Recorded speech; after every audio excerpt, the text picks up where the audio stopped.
Let me start from there. Why this song? I think in most cases in this country, when it comes to research, we are in denial. But if you listen carefully to the data, I think you understand it. If you look carefully at the data will show you where it is going.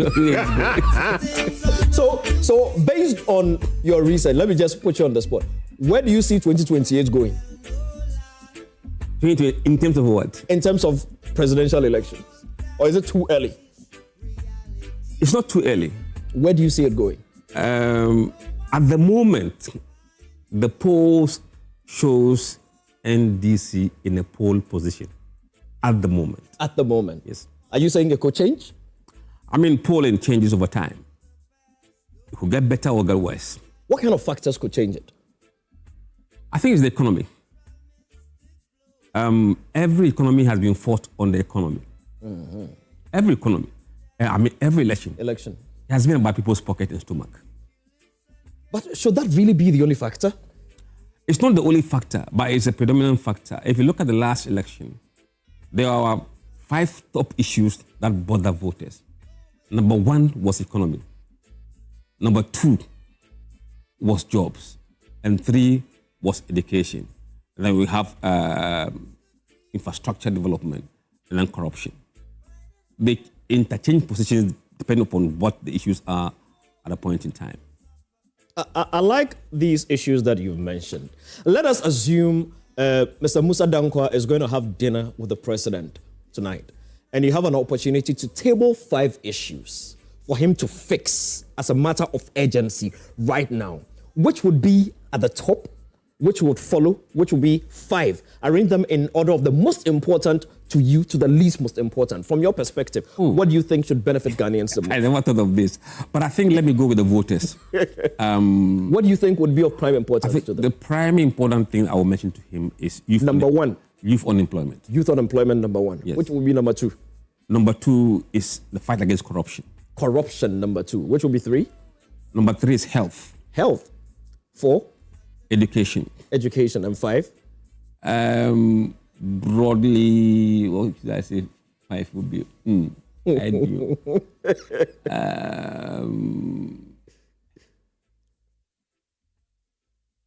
Criminal justice. Criminal justice. Yes. Okay, I'm going to stay on number 2. Corruption. Mm-hmm. Why wouldn't you put corruption at number 1?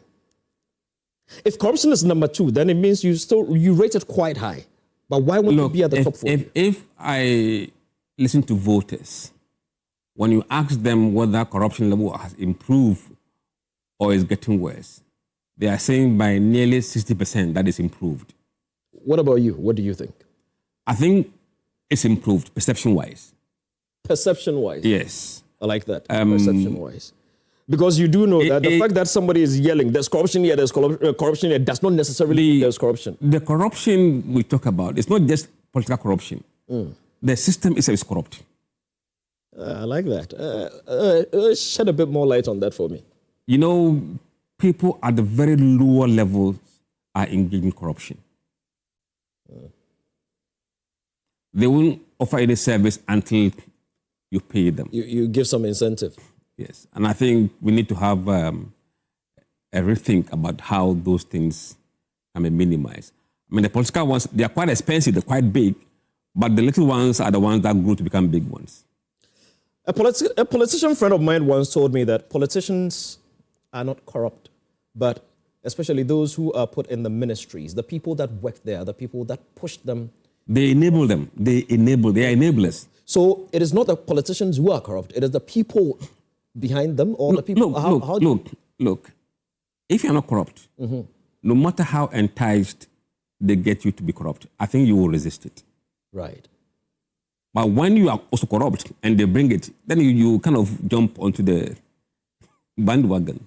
If I'm a politician and I wake up in the morning and I see a queue in front of my house, somebody wants a yam, somebody wants goods, somebody wants school fees, somebody wants rent, somebody's going to get married, somebody's child is sick, and all of that. And I have to take care of all these people. I have to take care of my family. When I finish, I have to attend a funeral, an outdooring. I have to attend a school opening ceremony. I have to attend here. And at all these functions, I have to dole out cash. my salary is not enough. It's not the people who are pushing me into corruption.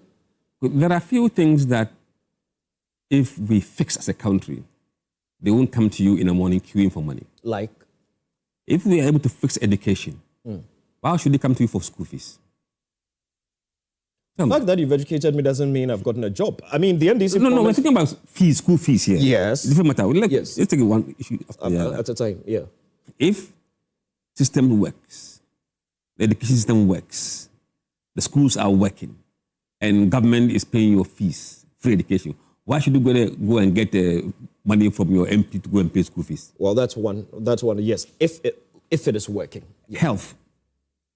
If we fix the health service, we have hospitals across every district. Every regional hospital is working. NHI is working. Why would they come and queue at your house for health money? To fix those big things, and they will stop coming to you for school fees and health. But they will still organize funerals and outdoors. Then that becomes pleasure, no necessity. But sometimes it's difficult to see somebody crying for school fees and ignore it. Someone dying and you ignore it. It's difficult. Those things are, make or break stuff. But funeral, weddings, you can do away with them. Who is Musah Dankwah, for those who don't know? Tell us. Who are you? What kind of home did you grow up in? Where were you born? What were your interests as a child? Well, I was born in Nkoko. In Nkoko? Yes. Oh, cool. This year the Easter has changed direction. It's not going that way. I know. And my mother is from a town called Akanting. Okay. In the eastern region. Akanting. But she lives in Apnamai in Akotia constituency. Okay. And my father comes from Aprede on the mountain. So I'm half Achim and half a Kuyapim. Interesting. I'm from the Oyuko clan. Right, royal. Oyuko, yes. Oyuko. But I grew up in Medina Zongo.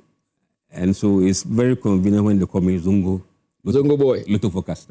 I grew up in Medina, went to school in Medina, went to Accra Poly. Okay. And then traveled to Denmark. What did you study in Accra Poly? I did first diploma in business studies, DBS, and then came back to do higher national diploma in accounting. Right. And then went to Denmark to do international business, and then travel across to UK to do my ACCA and other things, and came back to Ghana 2010. 2010. Interesting. Are you a Muslim? Yes, I'm a Muslim. Yeah, Muslim. Yes. So the Musah, that's actually your real name. I was born and baptized Paul Dankwah. This is interesting. I was baptized in the Paul that became Saul. Yes. I was baptized in Presby Church in Nkoko. And what happened? Well, at which point did you abandon the Catholic Church? No, Presby Church. Presby. At which point did you abandon the Presby Church? And why? My father got a job at IPS. Mm-hmm. And he has to move to Accra. So we all moved to Accra because he got a job at IPS. So we were living in Medina, Zongo. And Zongo was entirely Muslim community. Yeah. And all the friends you grew up with were Muslims. So when they called the Azan, you'll be the only one sitting. The rest will go to Masalati and you'll be sitting there. Sitting there. So eventually I joined them and I became a Muslim. How old were you? Maybe 7. And what did your parents say about it? What can you say? These are small boys playing around. But if my 7-year-old is joining a religious sect, that doesn't resonate with mine. Okay, my father was a free thinker. He wasn't a religious person. Right. My father comes from a Tigari home. Right. So he's a different person. But my mother is a Presbyterian. You see why they say you use juju to do the forecast? My mother is a Presbyterian. Right. In fact, the family is full of Presbyterian home. When you go to Apramine, the Presby Church is just within our compound. And we are Presbyterian by religion. That's quite an interesting. You've tested the spirits. So your mother, Christian, your father, traditionalist, yes, and you, Muslim. It's an interesting triangle. And I think it's helped me to understand all religions perspectively and also to tolerate other religions around my environment. In fact, in my village, we have a fetish place in our family. Wow. So we used to see traditional libation pouring. When I go to my mom, I see the Christian side, for which I was part before. And when I come to Zongo, I'm part of the community of Muslim, and life goes on. So when you die, where are you going to? I'm a Muslim. I'll be buried by Islamic rules, Islamic Sharia laws. What did your mother say when she noticed you had crossed over to Islam? You know, I mean, look, you are in Medina Zongo for God's sake. Right? But it's not an excuse. I grew up in Kotobabi. All my friends were Muslims too. I mean, my closest friends. But what would Even the first girl I had a crush on was a Muslim. What would you do if your child just follows his friends and goes to the mosque? Not in my house. I mean, I tried. There have been so many times I've tried to cross into Islam. It tells you, you see, religion is a choice. Mm-hmm. You don't force your religion by force onto people. You can advise, guide. But if the child feels that they want to go this way, that's where they will go. We are having a conversation with Ghana's celebrated pollster. Yes, a businessman. He's also an economist, you know, a financial advisor and all of that. Mr. Musah Dankwah right here on Prime Time. You can be a part of this conversation, 0551575757. Drop your WhatsApp messages. It's going to be a very long and interesting conversation. I love where we are. So how many children do you have? You're married? Yeah, I'm married. Okay. How many wives? Muslims are here, you can marry 6. Or is it 8? 4. You can marry 4. So how many have you married so far? 1. When are the other 3 coming? No, we don't want to go into that. I try to keep my family out of my public life because of Because of the audio. Oh, that's nice. Yes. Oh, why do you want to keep them out? Because no, I mean it's a very you know the game in this country. No, I don't. You should know. But that is good. That is good. And if any of your kids decide to be any other religion, you're fine. I'll tell them. I'll guide them. I'll provide the guidance as much as I can, and I hope they'll be Muslims. Yes. So when you crossed over around 7, at which point did you take up an Islamic name? The moment I became Muslim. Oh, the moment you became Muslim. Yeah. So they rebaptized you. No, they don't baptize. You just say the Shahada Kalama and that date, and that was it. There's nothing fancy. There's no ceremony. They just, Before the Musah came, what was your name? Oh, you said Paul. I was Paul, yes. Paul, okay. What do they call your home at home? Is it Kwabna Paul. Yes. KP. So, as a child, what were some of your hobbies? Growing up, we used to love hunting. Hunting? Yes. Bela? Yes. Where did you catch some before? Bela boys. Oh yeah, Bela boys go BBC. I mean, yeah, we normally on Thursdays and Fridays when we don't go to Makaranta, we go hunting. I see. Yeah, we go chase the Bela. We normally go to Presec, the bushes there. In fact, I got to a point, people thought I was student at Presec. I said, no, I was there catching Bela. Yeah, that explains it, Yeah, the Bela were around Presec. It explains it. No wonder these days they are not doing well in the National Science and Maths quiz. When your school is surrounded by Bela, that's what Oh, interesting. So that was your hobby? Oh no! Look, I love listening to radio. From age of 14, in fact, I had radio with me all the time. I slept with radio on. I listened to BBC, Voice of America. So I was in tune with global politics for a very long time. You would not see me without radio. Interesting. Yes. And locally, I was listening to certain programs on GBC those days. And what do you know? Quiz. Yes, what do you know? Dana Fariboa. I was one of the contestants some time back. Oh, really? In what do you know those days? So if I ask you the questions right now, you can answer. I used to study all sorts of nonsense things. Really? Abbreviations that. So I was quite abreast of what's happening globally. So going into geopolitics for me after school was quite easy.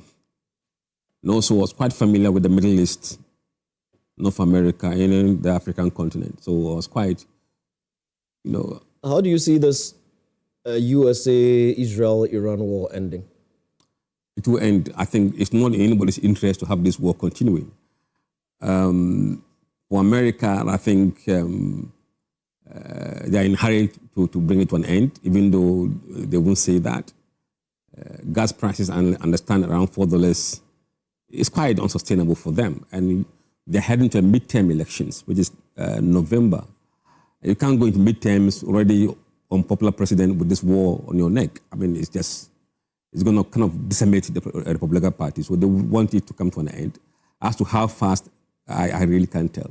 I really wish it comes to an end. Do you see the Iranians playing ball? Oh, yeah, I think the Iranians or the Persians have the endurance. They fought Saddam Hussein for about 8 years, lost about 500,000 people. They didn't surrender. Yes, that's why I'm asking that. What they didn't surrender. That they remember, they were the first to defeat the Romans in 53 BC. Yes.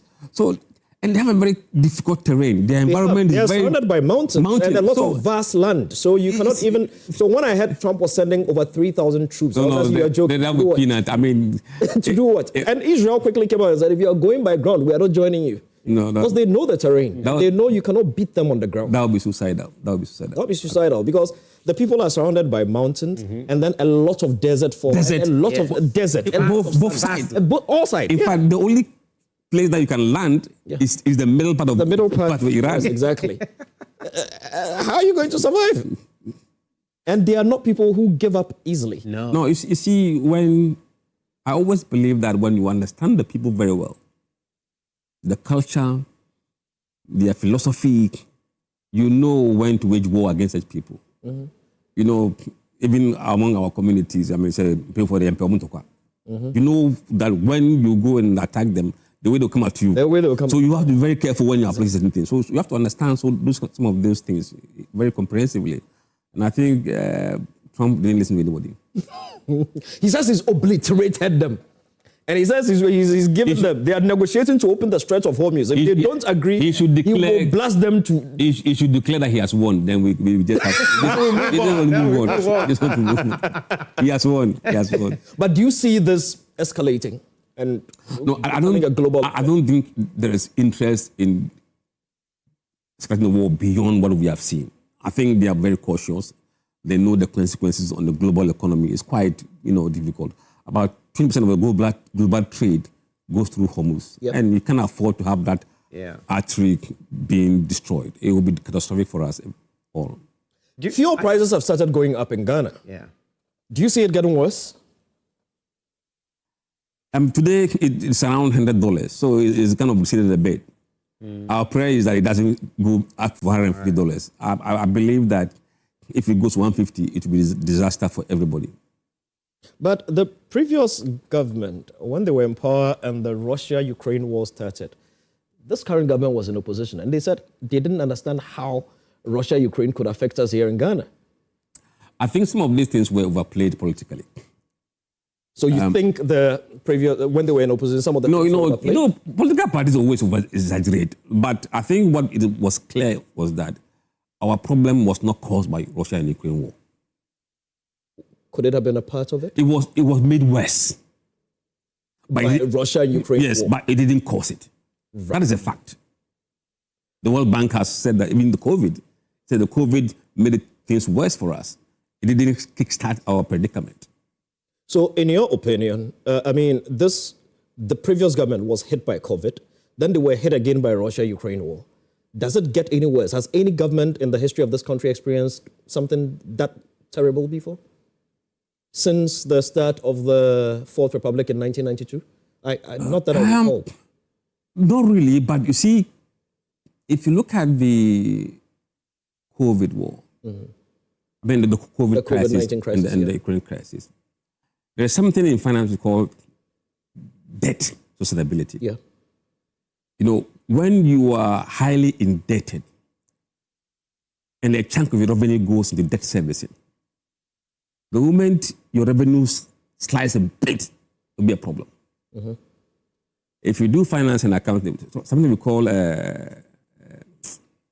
do they call this term? Earnings before tax and depreciation. Mm-hmm. And that's what the lenders use to give you loan. So when that begins to dip slightly, the lenders begin to get jittery.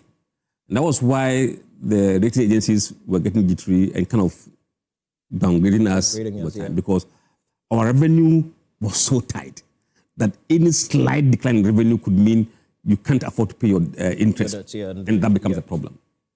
Yeah, and that's why we have to go for the DEP because there was no way we could sustain our program. Yeah, so it means really, and again, it didn't really answer my question that in the history of the Fourth Republic, had any government experienced something like that before? I mean, being hit by so many external factors all coming at you at the same time. No, I don't think so. If I remember, no, but we were just unprepared. I'm asking because I'm taking it to a point. Yes. So I like what you said. We're unprepared. Granted, it happened. They were hit by all the external factors, and then it was compounded by, like you rightly said, politicians playing politics and exaggerating and blowing everything out of proportion. Naturally, it was going to affect your polls. Not my polls. It would affect people's perception. Which would affect your polls. Which the polls would reflect. Which the polls would reflect. Do you think Ghana is still in that state, that people still have the mentality of the perceptions that were created then still? Look, if you look at the polling data, even at the time, we asked them whether our economic crisis was caused by COVID, by Ukraine, or by the government. Over 60% said the government caused it. But naturally. If you enter my house and there's no electricity, there's no water, I use my kids, you'll say, Daddy. The perception kind of takes over. And it's very difficult for people to kind of move on from that perception. Mm-hmm. They blame you, they blame the government. When it's good, they give you credit. When it's bad, you take the blame. We're having a conversation with Musah Dankwah. I'm enjoying it. You shared some polls with us. Can we put the polls on the screen? Is it ready? Do you guys have it? While they try to put it on, we'll put it on so that you can... Yeah. The March National Tracking Poll, 25th March 2020. This was just about 2-3 weeks ago? No, last week, I think. Last week. Oh, yeah, that's pretty fresh. Governance, performance, NDC primaries, and 2028 general elections. Interesting. What is this? What are we about to see? Generally, we look at what we call the governance issue. Right. People's perception about what the country is going through in terms of whether we are going the right way or wrong way. Mm-hmm. We do ask them about how they see the president perform. Is he performing well or not well? We also ask them about the standard of living compared to a year ago to see whether things are getting better or getting worse. And we ask them about corruption perception. Do they believe that corruption is increasing or stay the same or whatever it is? And they'll give you their views. We ask them about whether they are optimistic that things would improve 12 months from today, just to see their outlook for the future. What sample size do you usually use? And what kind of people do you speak to? As for people, we can't tell who we speak to. Usually, when we're doing face-to-face survey nationwide, we deploy at least 7,500 respondents across the entire country. But we normally deploy it in about 83 or 84 constituencies nationwide. Who pays for these? We are a private company. We are a market research company. We have business with other companies. They pay us for doing work for them. So what we do here is what we call our CSR. Right. Okay. So this is your contribution to national development. Absolutely. Right. Interesting. Okay. So take us in this particular survey, we sampled 7,700 individuals across 83 constituencies. Nobody spoke to me. You didn't sample me. It's a sample. That's why it's a sample. And then we also spoke to 2,400 people on telephone. Right. Randomly on telephone. So let's say give and take, altogether, about 11,000 out of a population of 33 or 35 million. No, not 35, not all of them vote. So you have to look at those who have registered to vote. So let's work with 18 million. 18.5 million. Yeah, 18.5 million. Yes. Okay, that's good. Okay, so let's look at, so that's like 1% of the population. Yes. Okay. Let's look at the details again. And then we call it probability random sampling. We don't target you before we interview you. We see you on the street, we stop you. If you want to engage with us, we talk to you and we go away. So we don't like, oh, let's go for this guy is white or he's black or this. No, just random in the communities where we engage them on a regular basis. Okay, interesting results. And what does it say? These are the actual numbers of... so face-to-face, that's the large number of people, then those telephone and those online. Can we move forward? I want to see the results, the outcome. So these are the demographics of male and female. Yeah. Always more male. And this is the age profile. The age profile, okay. If you watch, 35 to 44. Go back to the age profile, please. You can see that about 77% of the people you sample will always be 44 and below. Below. So around 80% of people who vote are 44 years and below. And below, yeah, 44 and below, that's it. The old people, they're 65 plus, they don't have time. Or they are not plenty. Yeah. Okay, so let's move on to the next. Then we have the educational level of people. Junior high 17%, 35% for senior high, tertiary 35%. It's interesting that tertiary and it's quite high now. The lowest is now those without formal qualification. About 13-12% on regular basis. Yes. Okay, all right. And those numbers are dropping because of they are dropping, SHS absolutely, and all of that. And also those numbers are dropping. That's good. And then these are the employment. Yeah, okay. Employment, students, and so pensioners. So you spoke to more people in the offices and stuff like that? No offices. If you see you on the street and you are working, you are an employee, you don't have to be in the office. How do you see me on the street and assume I'm working? No, we ask you, are you employed? Okay. Or you're unemployed, or a student? Okay. Or you're a pensioner? But what if I lie? What is the benefit of lying to posters? You never know. Maybe I'm but that's why there's margin of error. Margaret. Yeah, I just wanted to mention, so a coconut seller, for example, is under that umbrella. Yes. Right. Okay, so that's informal. Yes. Yeah, informal, yes. All right, that's fine. Okay, that works. Okay. And then there's a regional the religious group breakdown, yes. Okay. Christians, 71%, the Islam's 21%, traditionalists 4%, no religion 3%, and other religions 1%. Nice. And if you look at the other denominations for Christians, Pentecostal are majority, around 20%. Is that Jehovah's Witness, the first one, the 1%? Yeah, JW, yes. Okay, then SDA. Then Anglican, Charismatic, Presbyterian, Methodist, Catholic. And the And then Pentecostals. The Pentecostals are more. They are more, yes. Right, interesting. And then this is the Islamic groupings. The Sunnah people, the Tijaniya sect, Ahmadiyya, others, and the Shia. Okay, interesting. The ethnic groups, groupings. Most majority are Akans, Moli Dagbani 12%, the Ewe 11%, other ethnic groups 10%, Dangbe 9%, the Guans 6%, Grusi 2%. Interesting. Duma 2, Mande 1. Move on to the next. Yeah, this is the income level. The income level. No, let's go to the next. Yeah, and then party affiliations. Yes. Party affiliations. Now, this is very interesting data. Now, if you meet every voter on the street today, who... They all say they're NDC. Success has many friends. Yes. Failure. Success has many friends. Look, out of every 100 people you interview, 45 of them will say they vote or they belong to NDC. NDC supporters. Do you believe them all? There's no compulsion for you to say you are NDC. If you don't want to say you are NDC, there's not disclosed. I won't tell you my party. They are there. So we don't box you in a corner. To force you to make a decision. No. So you have MPP, NDC, floating voters, those who vote here and there, they change parties every now and then. And the other parties, they are there, PPP, PMP, all the parties, they are still there. GUM is a party.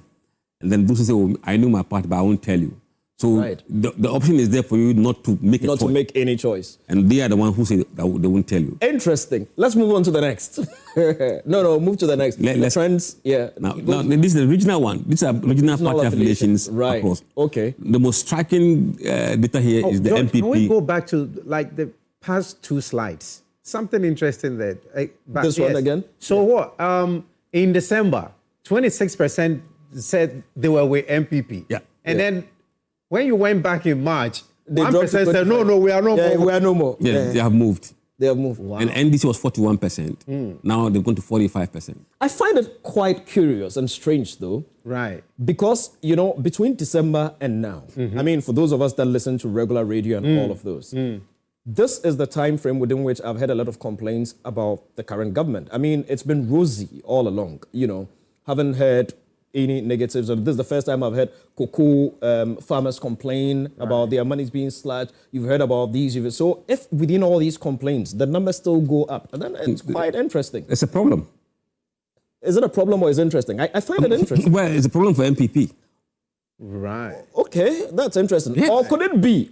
I recall when I was... That's very interesting. Yeah, that's very interesting, Yes. actually. Yeah. That's quite interesting because if even around the time that the number, people are complaining, a lot of Yes. people are showing dissatisfaction here, complaints about this. I mean, people are complaining about the promises that were made. 24 hour economy hasn't started. This one hasn't started and all of those. We are not getting jobs. Some youth are agitated. And, Yes. and even with all these, the numbers are still going up. That is quite interesting. That is very interesting. Yeah. That's quite interesting. Because you would expect that this is where propaganda machinery could be put to, the Possibly. table to influence. But you see, the difference is that we have a different kind of voters this time around. Right. Very savvy voters. They understand every issue. And they are the same ones who are complaining. Yes. So the point is, okay, they are complaining. Why are they not making a quantum leap? Yeah. The fact that they are complaining doesn't mean they want to go back to the alternative. That's what you're saying. Okay, let's move forward. Let's go to the next three. I'm liking this. This is quite educational. Let's move forward. Next. Yeah, next. This one, they confuse me. So let's go to the next. Is it? Next. It looks like No, let's Go back to the party affiliations by age. Okay, party affiliation by age. By age. Yes, this one. Interesting. If you look at people who are 18 to 24 years, 44% of them say they belong to NDC. Interesting. And 22 say they are MPP. Interesting. If you go to those between 25 and 34, it's even worse. 50%, half of them say they are NDC. It looks like all the age groups, a lot more people are with NDC than with NPP. Yeah, but a lot more of the older people. 45 to 54, it's closer. Closer. Yeah, 40 to 32, and then 40 It tells you that MPP's base is aging. And okay, it means that a lot more young people are joining the NDC Yes. than the NPP. And not joining, but they are affiliating themselves. Why do you think that is? What do you think is a I factor haven't for that? found the answer yet. I haven't found the answer yet. All right, let's move on. Let's move on. Next. Keep moving.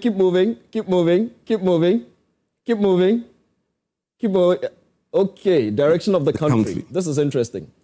66%. So the issue you raised is here. Yeah.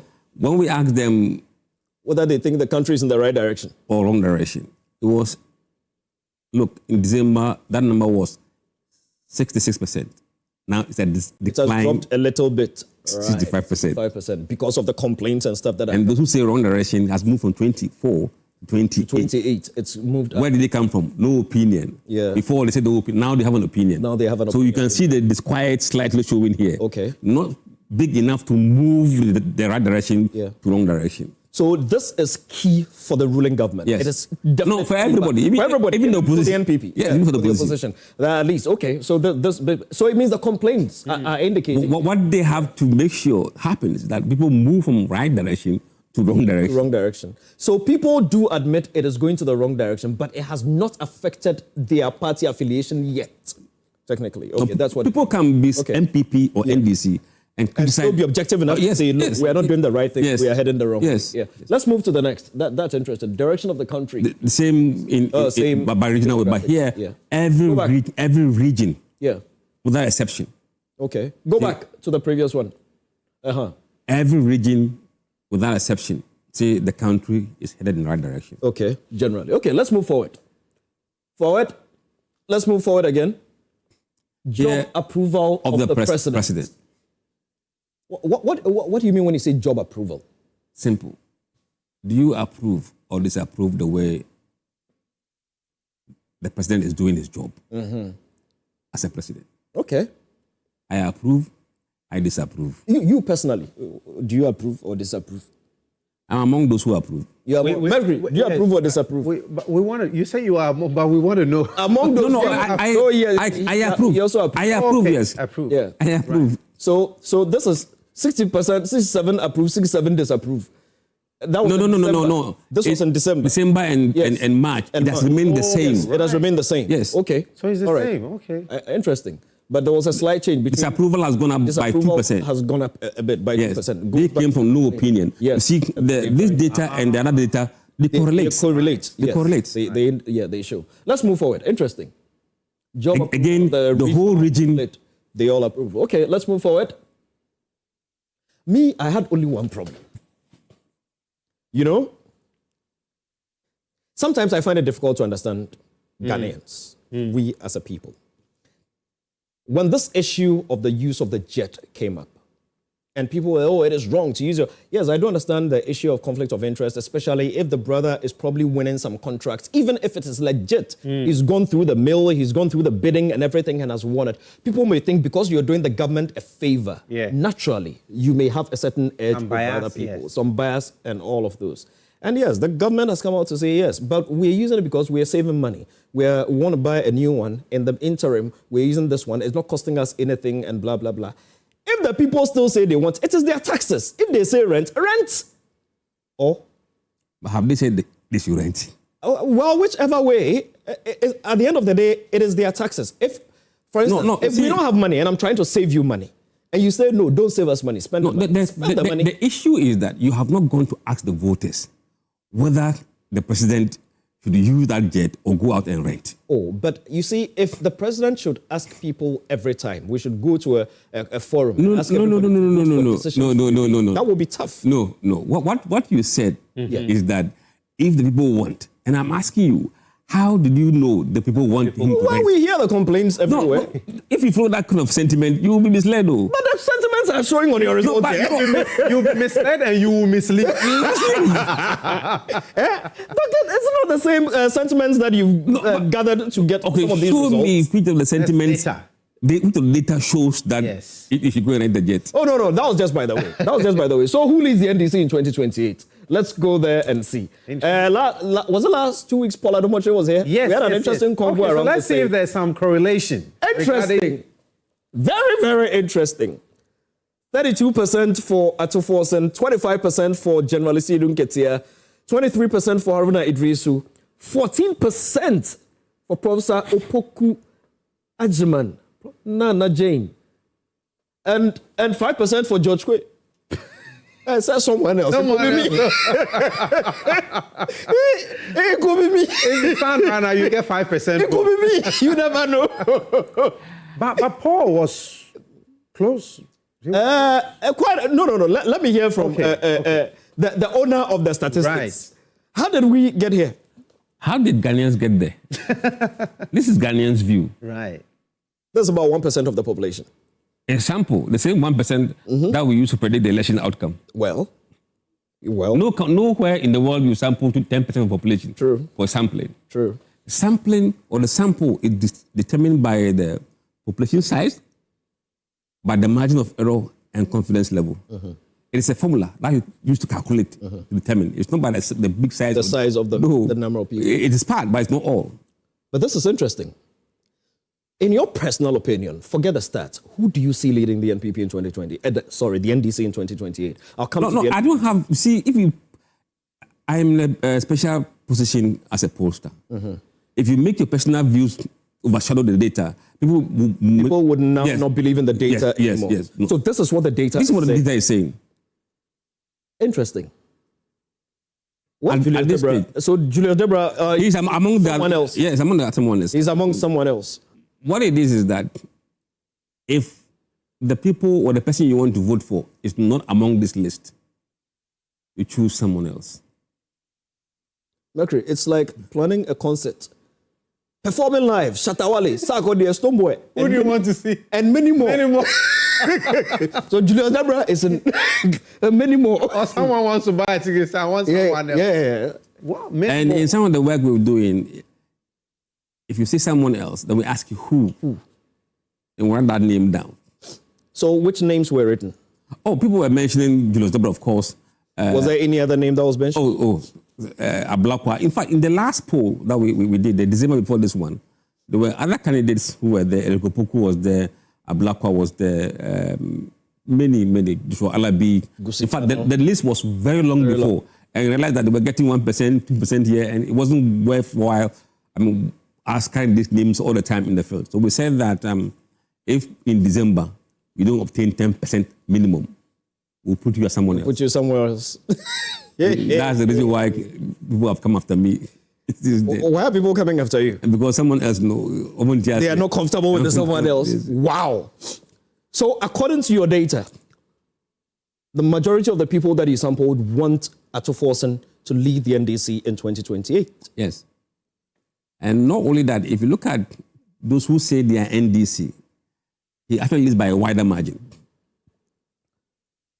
What happens if Ghana's financial status should change? Well, I said that if the economy goes down, we go down with the economy. It is a kind of people's confidence in the way he's managing the economy. If he does so in the next 2 years, I think it would be harder for him not to be the flag bearer based on this data.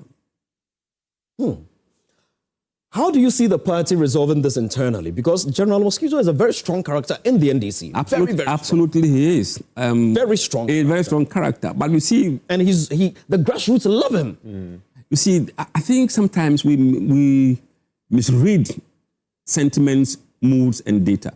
Right. And I think eventually we would show some data among delegates, which is the most important thing. And that's what the grassroots is and people are. And I think what we are seeing here is a bit of generational shift in the mindset of people. Of the people. And remember we said that about 80% of them are below 44 years. Below 40, so they want... And that is influencing... They want somebody there. If you add the numbers Haruna Iddrisu is getting and Atto-Forson is getting, see the total. Yeah. That's about 55%. Yes. That's quite interesting. It means the majority of them are preferring younger people. If you are NDC or MPP or whichever party you belong to, take a look at this data. Let it settle. Look at it critically. We've got a lot more questions coming up. We're not done with the data. It will change over time. Numbers will move. When people begin to declare these are sometimes only undeclared intentions. Okay. Yeah, but besides Asedi Nketia, people know that he will contest. Because maybe a person could even say, I'm interested in becoming may not contest. Yeah. Haruna may decide not to contest. Yes. And Jinana may. So there are things that and I might also declare my intention to someone else. With Mekrikwe as my vice. As my running mate. It's an interesting conversation. Let your messages come through. We're going to take a short break. Special thanks to the folk at Kel Chuckle. When we come back, a lot more questions. I am loving this. We'll be back live on Joy Prime Television. The show is Prime Time with the Quays. Mekrikwe behind the turntable, George Quay at the seat, and the legendary Musah Dankwah, Ghana's celebrated pollster, right here in the studio with us. When was the last time you heard from Ben Epson? It's been a while.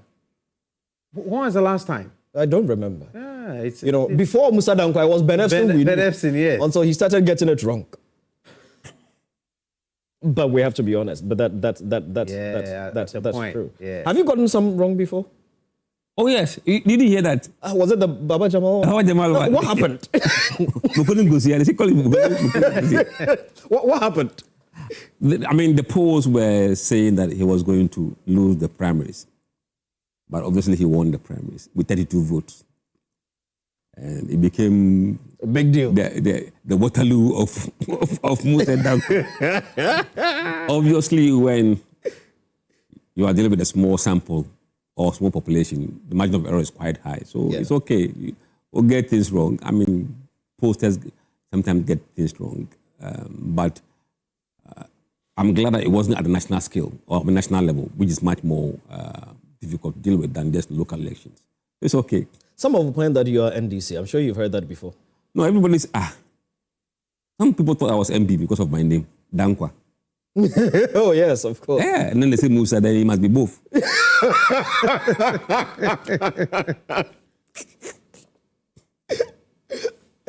So where do you stand? I don't belong to any political party. I say it as it is. But most of your polls... It's not my post. Most of it seems to favor the NDC. Why would I do a poll to favor NDC? But most of your results always seem to favor the NDC. So if I go in it favors them, what do I do? I should change it. I'll tell you what. No, I just want to understand. I'm not saying that. Let me give you a scenario. Yes.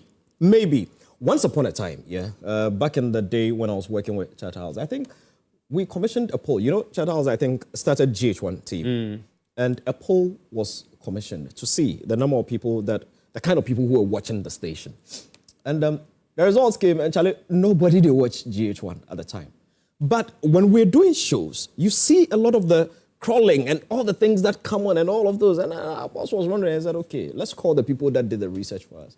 So what time did you do the research? What kind of people did you say? Oh, we went to homes and all of those. And we realized that they are going to, for instance, you go to somebody's house, maybe in East Legon or Cantonment or Labone, somewhere, because you think it's the classy bourgeois that be areas that will be watching a station like GH1 and not an Adum TV, or they want the classy ones. You go there at 10 a.m. The only person in the house is the security man or the watchman and the maid servant. And these people will be watching Adum TV. What kind of results are you expecting from them? So the person doing the poll believes I went to the right place based on what the kind of results you wanted to see. I met the wrong I spoke to... Exactly. You understand? So could it be that maybe your sample size, the people that you speak to, are more inclined towards... What happened in the last election? Wasn't the poll that manifested in the election? Well, it did eventually. So the last election was... Who did you... No, it's not about the outcome. It's about the percentage you allocate. It's not about... Actually, it's for the outcome. Every professor can say this power will win. But we tell you who will win, with what margin. And that's what others cannot do. We say DMB 41%, plus or minus 1.9 margin of error. Mahama 54, plus or minus 1.9 margin of error. We give you a specific number to work with. Well, look, if we go and they say it is MPP, we'll tell them it's MPP is winning. Yeah. We're not obliged to say somebody's... No, we have... In fact, watch this. Few months ago, MPP were lambasting us. Who is lambasting us now? You know NDC. That's something you and I have in common. Do you know what that is? I don't know, tell me. Oh, you don't know? Magriwe, you remember some time back the news broke that McDonald had given me something? Yes, 2 million. Well,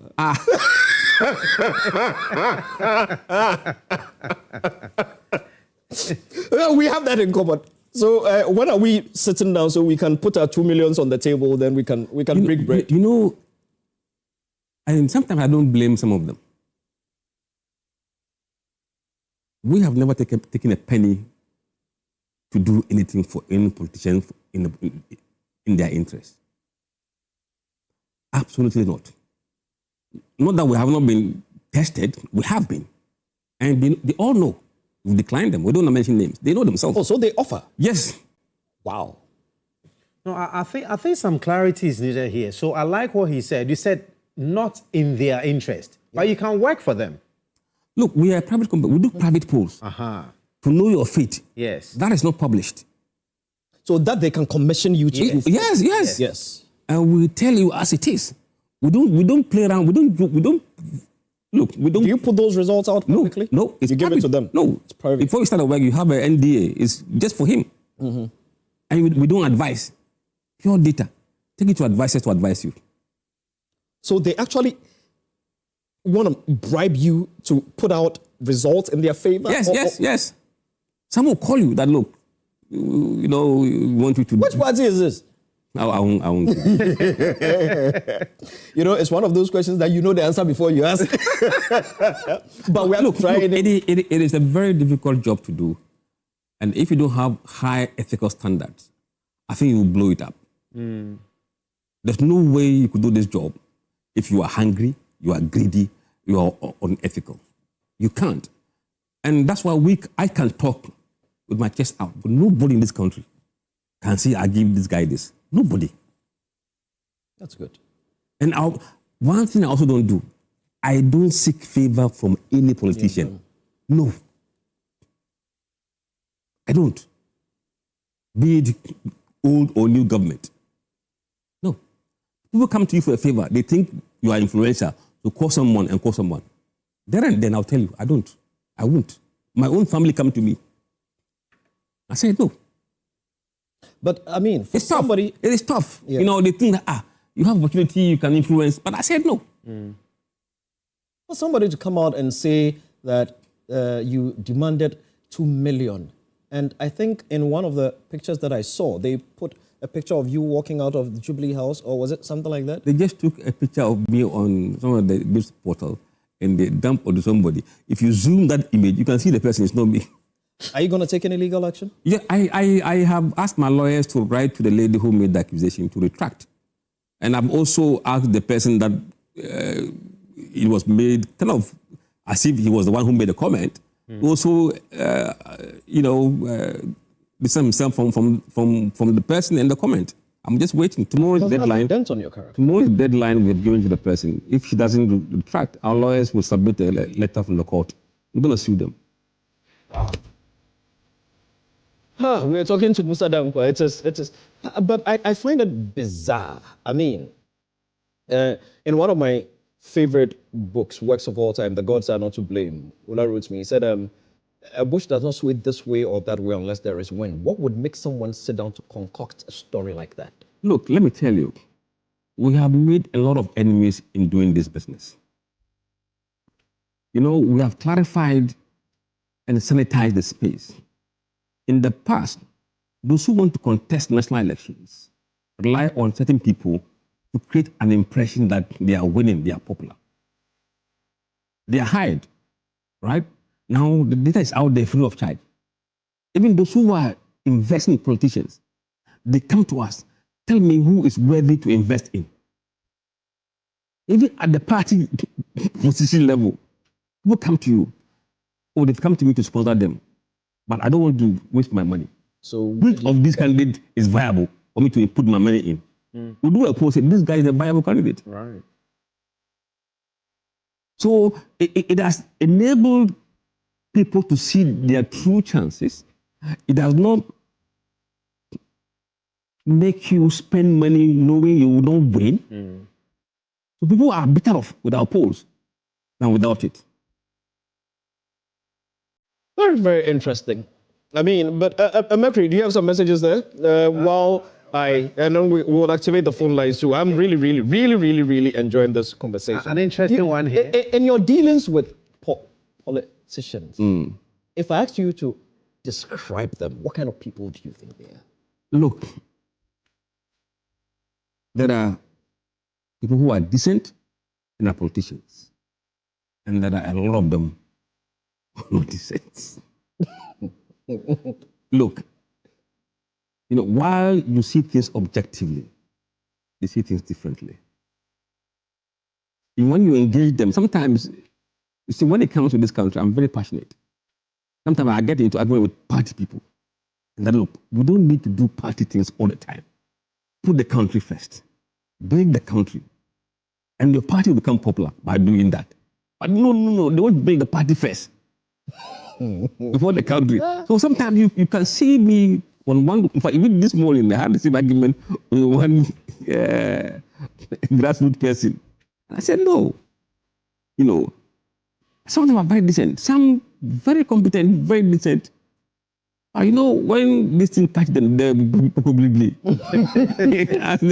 then they kind of go all over the place. But I mean, look, I have lived in the UK for a very long time, and I see how to do their politics. Very decent politics. You know, white is white, black is black. But you can have argument as to how things could be done. You know, but in this country, I think we are more of propaganda than being truthful and factual and being realistic. Interesting. Mercury, are you ready with a message or two there? This one is from Citizen Shaker, from Achim Osinasi. It says, good evening also. Mr. Musah Dankwah comes from my hometown. Right. Ask him if he knows Osinasi. And You know that? Okay. Will advise my countrymen to support him. Okay, all right. Okay. Keep your messages coming in 0551575757. Then you go to Akanti. Okay. You know Jojanda, right? Yes. Have you seen his book? I haven't seen the book yet. I've met him once some time back when he was at Asasi Radio. Okay. There's a page in the book. It's one of my favorite books, by the way. Yeah, and if you haven't seen it, George Under, the autobiography, Determined to Do More. The mission is, it's impossible that they've cancelled the M, so it's possible. There's my favorite. There's something he said about politics and politicians. I want to read to see if you agree with him. Yeah, he said, I think it's somewhere in chapter 5, perceived deadly principles of politics. He said, 1, in politics, you must understand that, 1, nobody has your interest. 2, everybody is chasing their interest. 3, dealing with politicians is like sleeping with tigers. You must always have your eyes wide open. Absolutely. 4, in any political equation, there's always someone being used. If you can't find the one, then it is you. You're being used. 5, serving politicians is like a bandage on a wound. Once the wound is healed, your usefulness ends. Politicians don't recognize and reward value. They recognize their own needs, and you are only as useful as the lifespan of their need for you. Absolutely agree with everything. The one that interests me the most is the 10th point.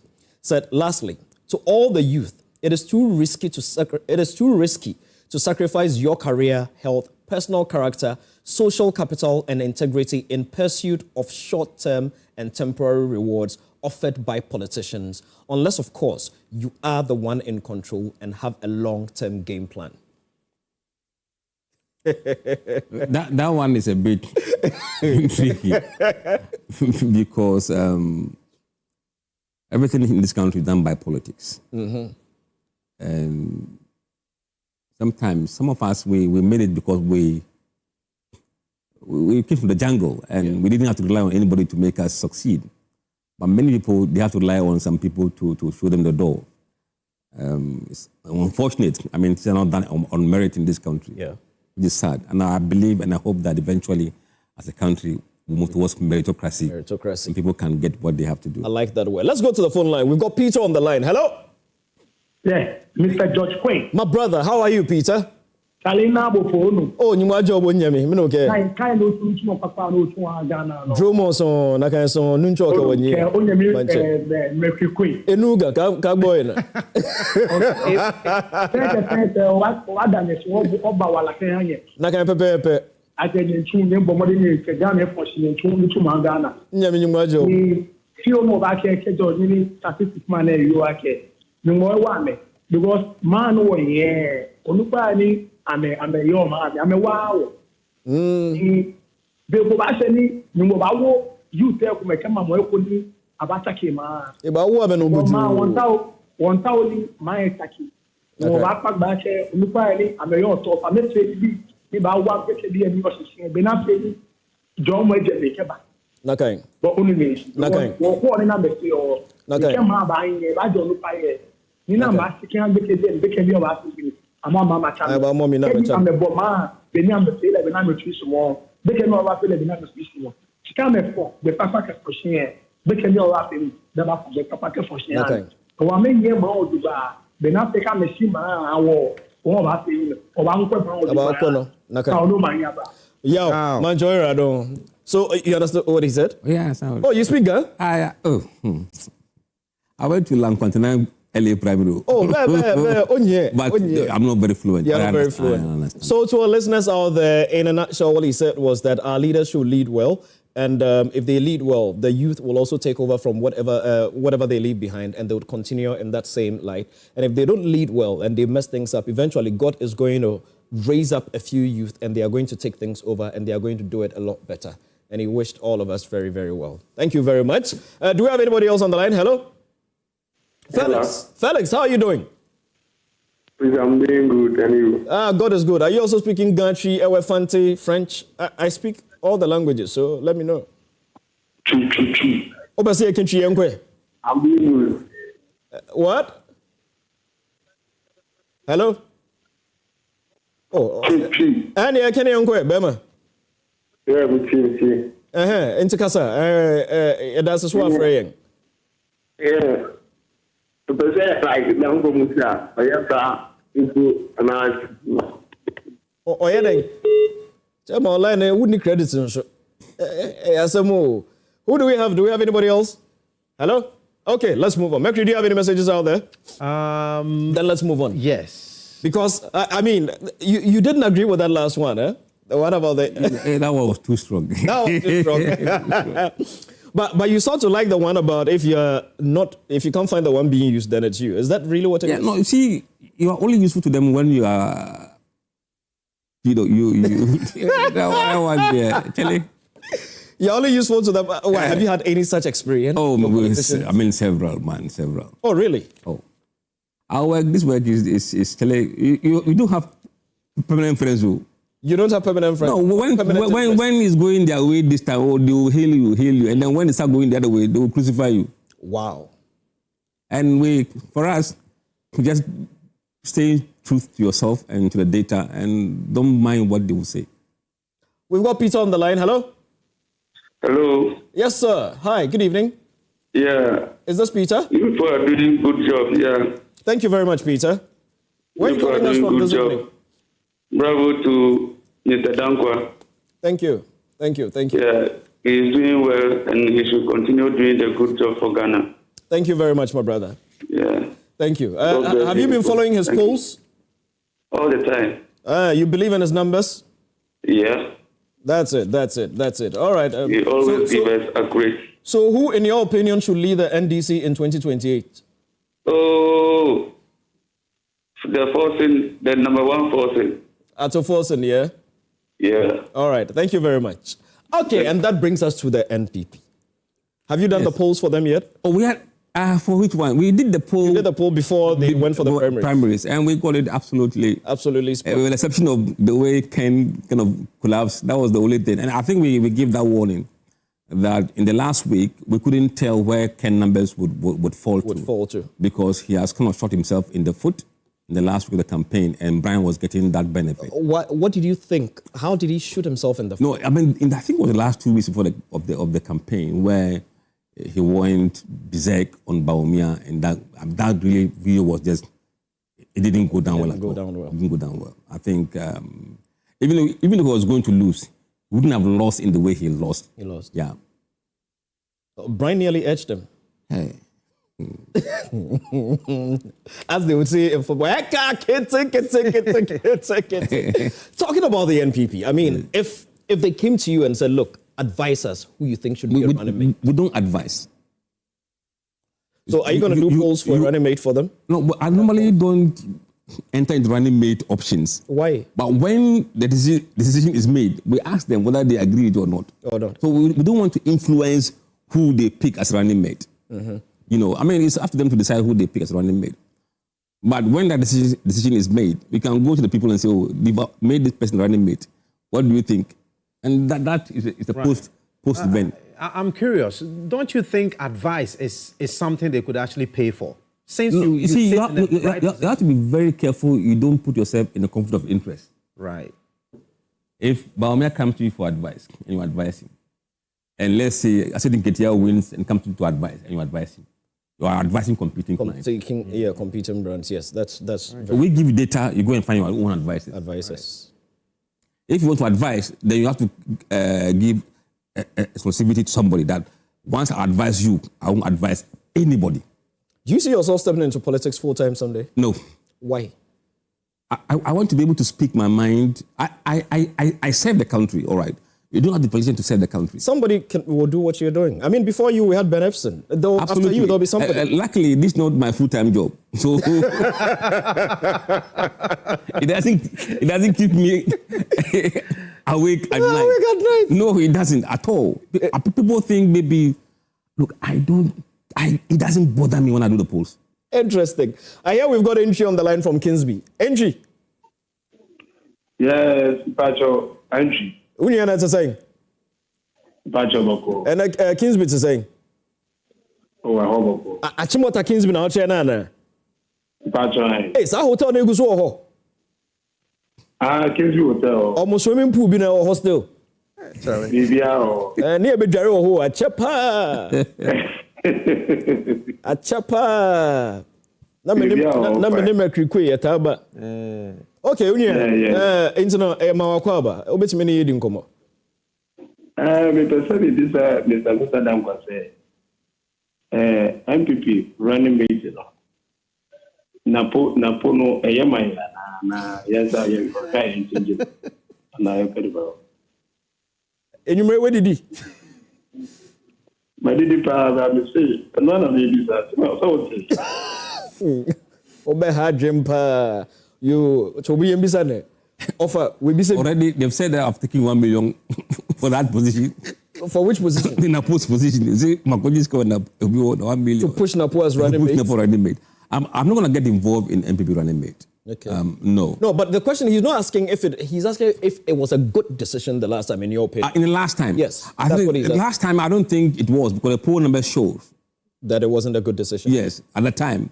But event changes, because if you look at the polling data at the time, even among MPP, I don't think they were too enthused about Napo at the time.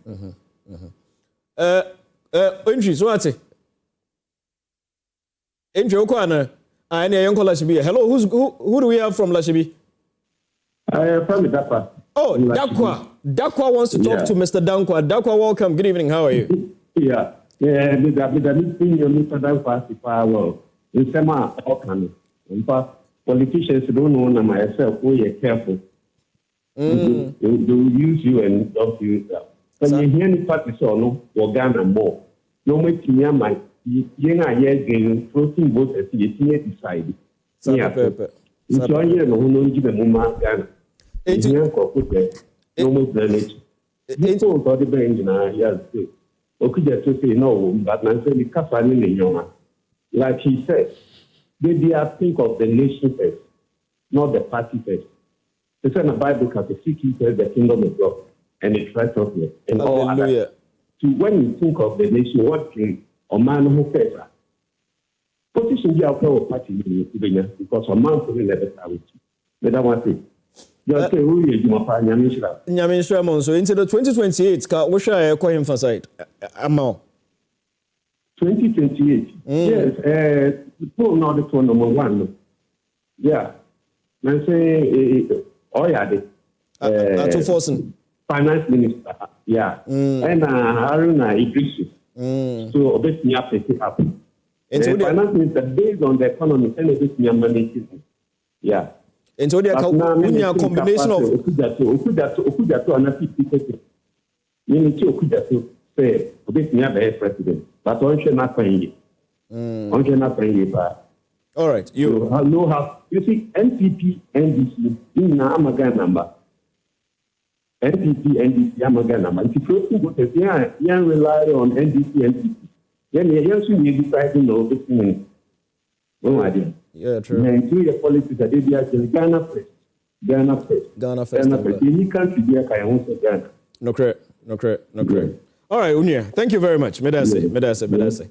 I'm enjoying the way today the callers have switched to local dialect. Yeah. It's quite interesting. And they have been nationalistic. Yeah, they are being very, very nationalistic. Yes. Very, very, very nationalistic.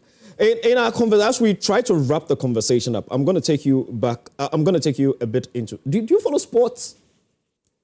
I used to follow Kotoko when I was young. You used to follow? I nearly got heart attack. Look, what happened? If you come to Zongo, look, in my room, you see, I buy newspapers, Africa Sports, all those papers. I'll be cutting the players and put them, cut out on the walls, on papers. Hey, Kotoko El Ali, Kotoko Zamalik. Please. We'll come back to that. Hello, who do we have on the line? Hello, Emmanuel. Emmanuel, are you there? Yes, bro. Emmanuel, how are you doing? I'm doing. How's Abokobi this evening? Evening, boss. Good evening. Talk to us. I'm here, boss. Yes, talk to us. We're also here. Yes, my program is. So, you people, when are you going to take off?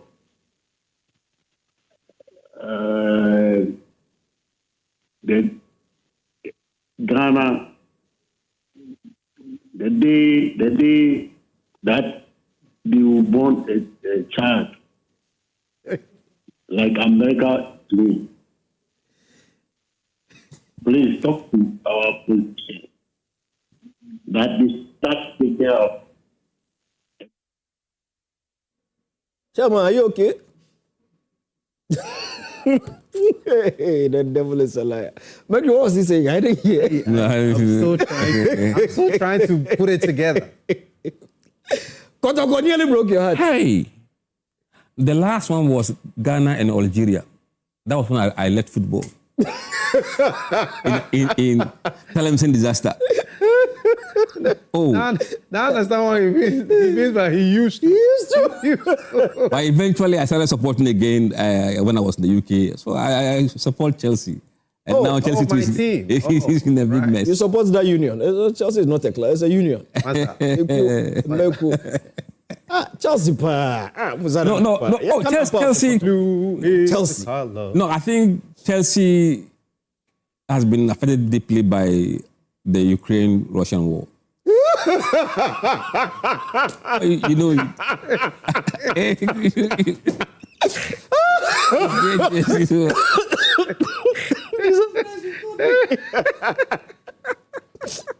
Chelsea has been affected by the Russia-Ukraine war. Oh, yes. How? Because of Abramovich. Yes. Oh, Chelsea, they are still fine. Oh, they are still fine. Oh, because of the sanction placed on one oligarch who owned the team. He owned the team. He bankrolled the team. Well, He's a bankroller. But Chelsea is not broke. And decision at the time was very swift. Yes, but Chelsea is not broke. No, honestly, it's broke, but the spirit is gone. The spirit is not gone. They are not broke. They are not broke. The spirit is gone. Chelsea. Oh, David. So how do you fancy Ghana's chances at the World Cup? Hey, you don't know. You want to do a poll for it? No. You see, whether people think they will win. Semo.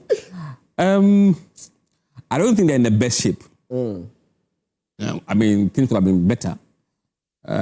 Planning. If you fail to plan, you are planning to fail. Very true. And I think maybe the decision about the coach should have probably been taken much earlier. Yeah. I believe so too.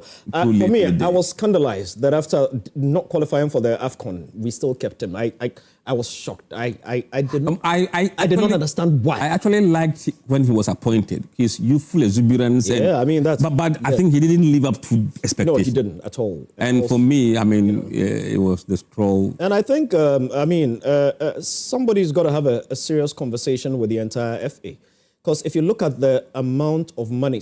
Ket has almost paid out almost $1 million in compensations and stuff like that for coaches that have been sacked. We've changed coaches about 4 or 5 times since he took over. You have 500,000 the president of the FA going to. Yeah. About $500,000 is going to be going to Otoado, and I think he also ought to ask himself a couple of questions. Right. I love Kurt and I love he's youthful and all of those, but honestly, sometimes you've got to look. Maybe the problem could be you. You understand? So maybe it ought to But be really, George, quickly, do you understand that clause? I don't get it. 500,000 goes to you. Because the job must be protected. Right. You understand? Sometimes you've got to look at it both ways. In sports, usually they do that because the person could also be sacked for no reason. Yeah. You understand? I mean, he could be sacked just because government has changed or whatever reason. Anything can happen. It could be sacked, not his fault. So you do that to protect them as well. That's why you've got to pay them. So they put in the clause, whether you sack me or not. It has all over the world. It's standard contact term. It's standard practice. So that one, I'm not begrudging anybody for it. But I think the constant change, we've changed so much. To dole out almost $1 million to pay out as compensations.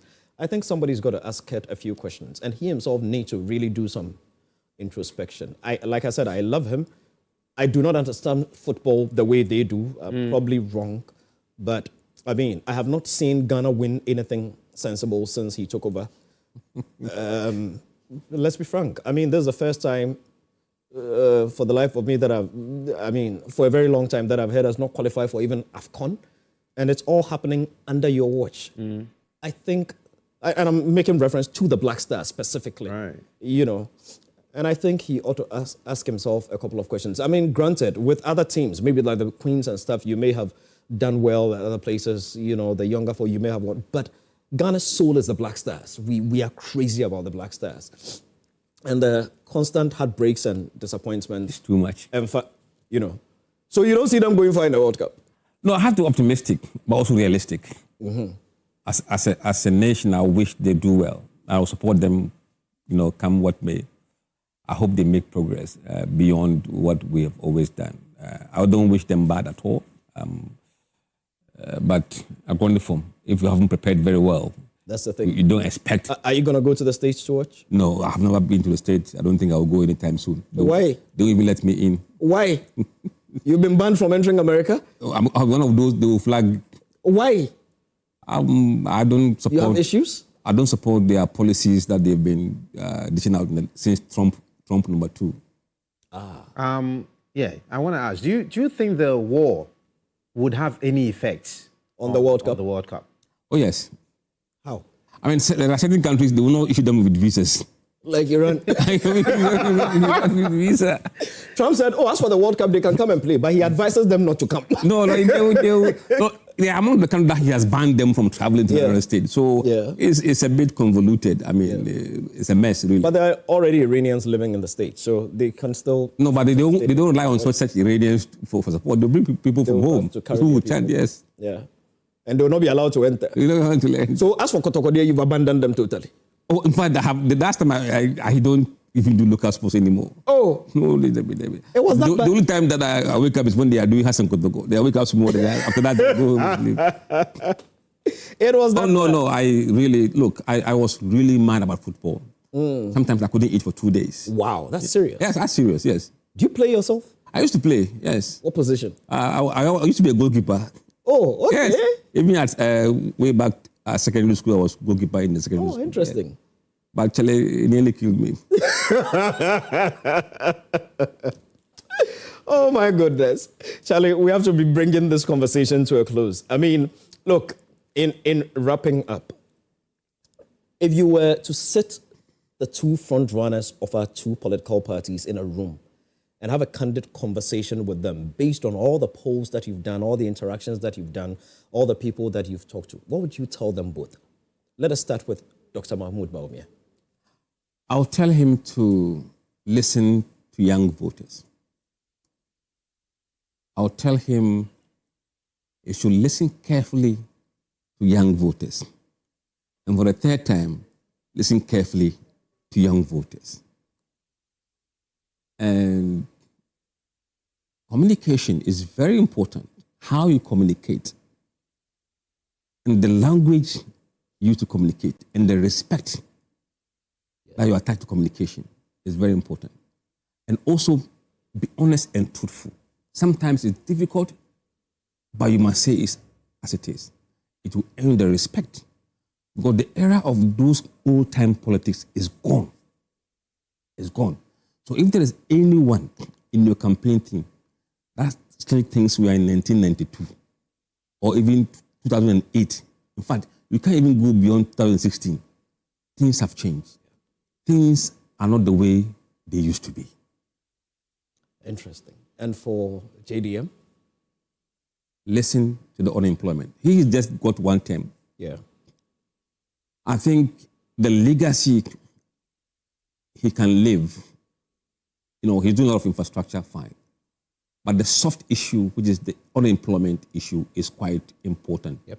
It's really, really killing the youth and also dampening their spirit. And some of them have finished university 4 or 5 years. We should find a way to encourage and stimulate private sector growth. That's the only sector that can provide the jobs that we need. Yep. Companies should be innovative in creating jobs. Look, this morning I was having a discussion with somebody and how we could create jobs. Some of it is not too difficult to the private sector. Look, I have said that anybody who is bidding for government contract, you must set some kind of basic minimum requirement. Now, you shouldn't be able to get a government job if you don't have serious staff working for you.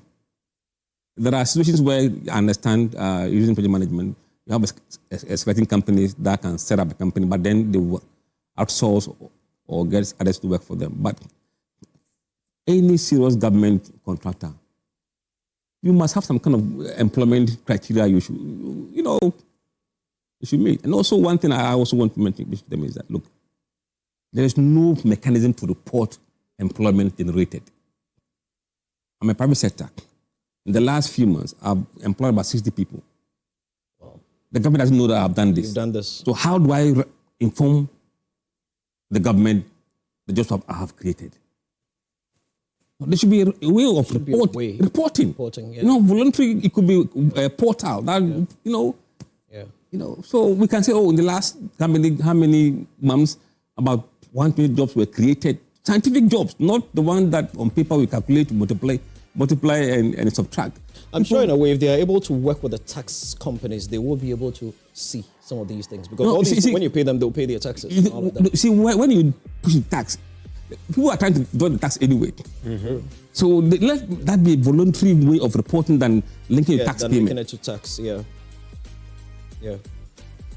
Interesting conversation. I mean, we've exhausted it all. We can go on and on and on and on. Yes, I know. You people want controversial questions. We don't do controversial questions here, unfortunately. We like to let our guests relax and we have fun.